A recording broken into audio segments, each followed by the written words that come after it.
So,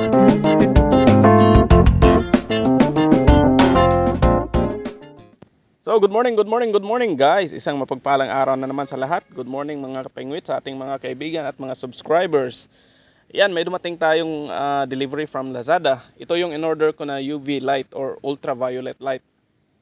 So, yung purpose natin dito is para gamitin natin as disinfection para hindi lumutin at hindi magkaroon ng fungus yung mga alaga nating crayfish.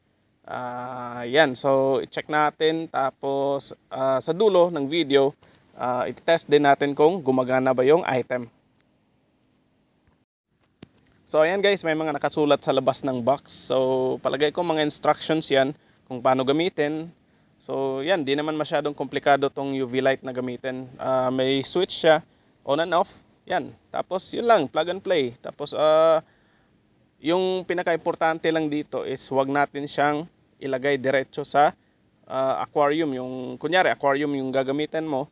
So, wag mong directly ilagay doon sa aquarium mismo kasi mamamatay yung mga isda or yung mga halaman mo na nandun.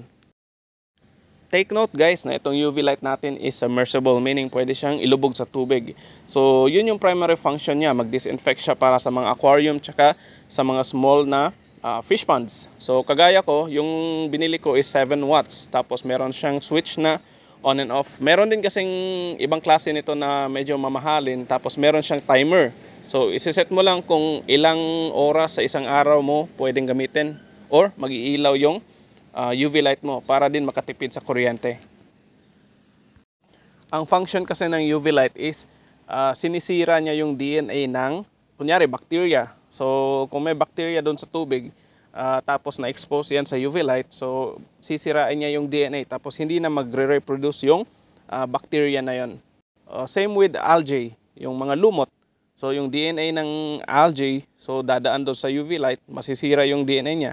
So, yun yung sekreto ng iba, yung mga koi ponds na malilinaw yung tubig. May UV light sila na ginagamit. So, take note po mga kaibigan, bawal po siyang titigan or ma-expose yung balat natin. So, especially sa mata. So, habang nagvi-video ako dito, hindi ko po siya tiningnan. So, yung cellphone ko lang yung itinutok ko doon sa UV light na ito. So, ayan, nakikita nyo, umiilaw naman. So, I guess this is good to go.